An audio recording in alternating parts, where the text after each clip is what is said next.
Welcome back to Get Sports Focus. Beautiful day at the Brady Family Stadium on the campus of Serra High School in San Mateo. The Bells are in town, and this is the second to the last game of the season. You've been hearing us promote the GSF Stand Up and Support Anti-Bullying and Suicide Prevention Senior All-Star Football and Girls Flag Football games taking place on December 29th. This is going to be our biggest GSF event to date.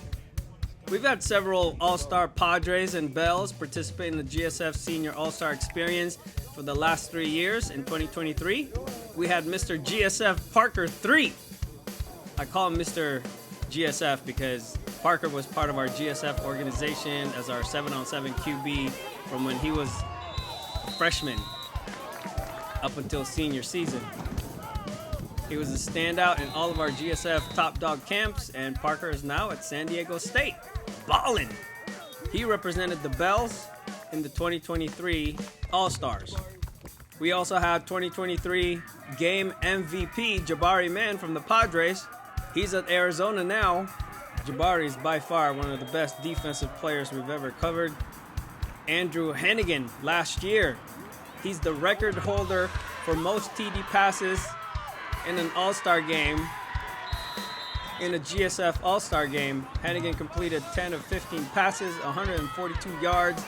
He did throw a pick earlier in the game, but he connected with 3 different receivers for touchdowns, including his teammate, Charlie Willie. Hennigan ended up taking the GSF Playmaker of the Game award, and I believe he now plays lacrosse at the next level. Nominations still open. Confirmation started already, so if you're a senior and you want to participate, you have to qualify. The details are at GetSportsFocus.com. Don't miss out on this opportunity. It's a wonderful experience. Highlights coming up. For the 5-star. Go, Charlie!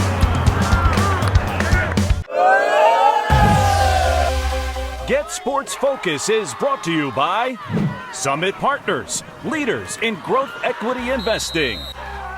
Ike's Lovin' Sandwiches, championship level sandwiches every single time.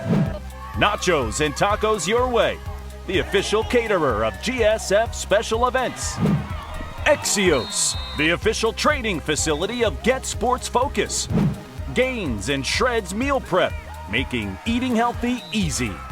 And by South Bay Construction, a reputation built on trust. All right, here we go. Bellarmine Bells started from their 20-yard line. Caden Hill with a dart to Dominic Vaccaro. Next play, toss left to Justin Donahue, and he's stopped by the 2-time GSF Weekly Defensive Lineman of the Week, Serra Padres. Next play, Hill with the keeper. Did not get the first, so they had to punt the ball away. Serra scored right away. GSF All-Star nominee Isaiah Singleton went zoom to the end zone. And just like that, Padres are up 7-0.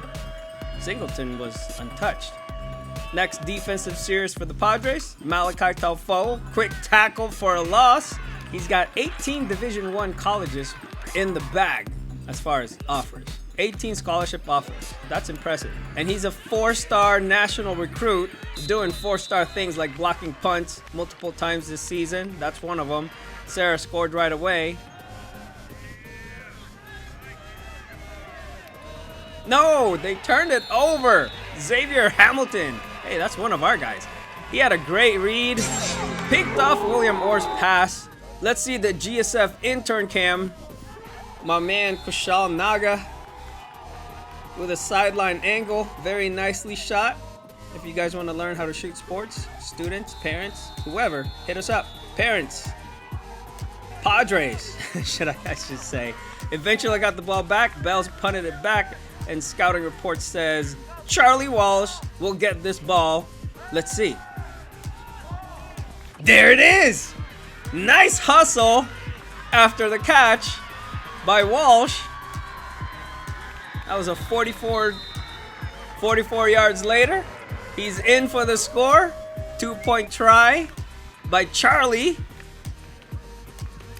is good. I made it 15-0 Serra. Still in the first. Malachi Raider up the middle, and that's how you're supposed to run it. And they did it perfect. Extended the lead to 22-0 after one quarter.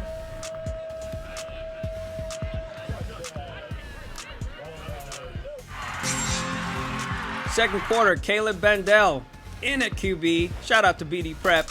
Dump pass to three-star national recruit Jace Cannon. Cannon's got a lot of offers too. His most recent 2 offers are from Stanford and USC, so you know he's a baller. This guy can ball. 54 receiving yards for Cannon in this game. He also caught his second touchdown of the season. He's a baseball player as well, and that touchdown made it 22-0 Padres. Next possession for Serra. Bandel with a long pass to Brody Smith. That's a catch. And didn't waste any time to score. Andrew Takapautolo ran it in for the 4th Padre touchdown. 36-0. Serra. Ensuing drive for Bellarmine. Check this out. Hill with a dime to Miles Crooks. And Crooks took it to the house to give Bell 7 points. 36-7. Bell's on the board. Fourth quarter, we'll show you a couple more. Game captain and senior Carson Strain got the carry. Shout out to Mrs. Strain for doing a great weekly Padres football podcast. Every team should really have a podcast, especially the high-profile teams. That drive led to this 42-yard field goal by 5-star kicker Saul Marks, and that's the final score. 39-7 Padres. We're ready for the showdown against Reardon on senior night next Friday for the regular season finale, the Gil Haskell Trophy, and the WCAL title. That's going to be a fun one. Our GSF Game of the Week for sure. You're watching Get Sports Focus. It's a good, clean game. I was really proud of how we dealt with this game with maturity, sportsmanship and class, and did a really good job of playing hard and getting into where we needed to be to get the other kids in the game, the bottom of the fire guys who came in and played great. I was really proud to see a team effort today. And, we are within 6 days of championship football games, so we talked all week about how, championship week includes 2 games. So how we handle this game, how we handle next game is, today was the first step in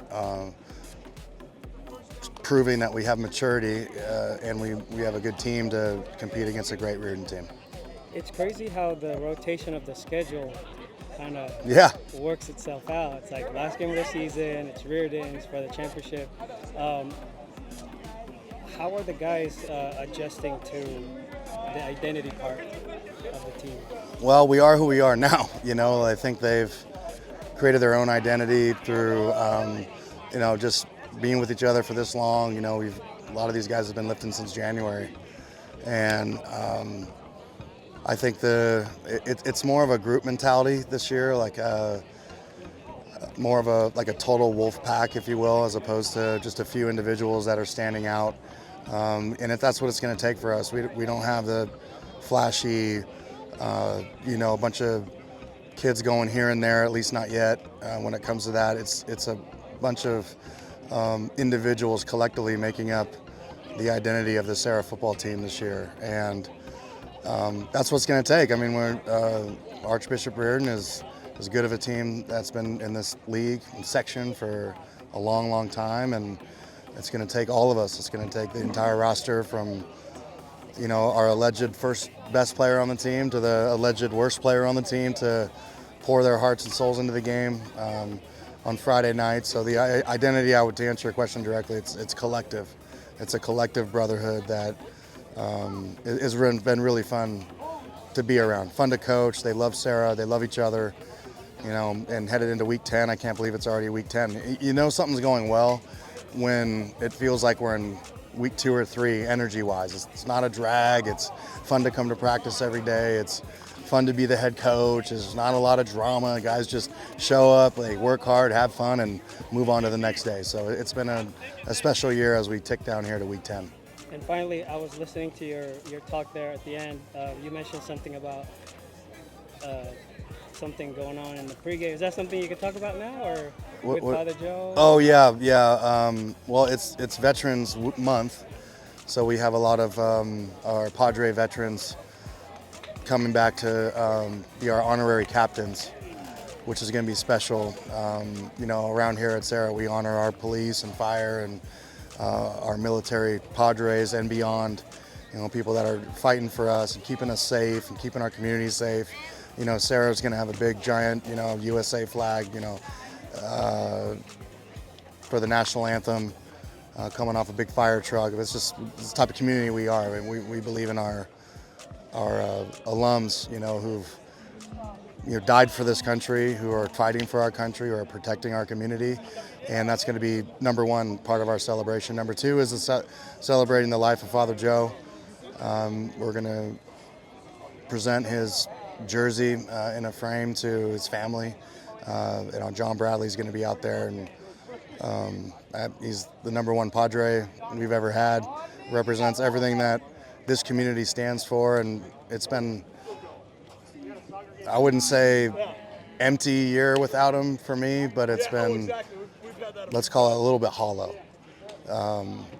Because, he sat next to me on every single bus ride for 25 years, and I can remember some of the great moments, and I can remember some of the miserable moments, where, we lost to Bellarmine twice on the 1 yard line in 1 year, and the man sitting right next to all of us on that bus was Father Joe. So he's been duly missed. This hasn't been the same without him, but it's going to be nice to celebrate him under the lights on Friday night.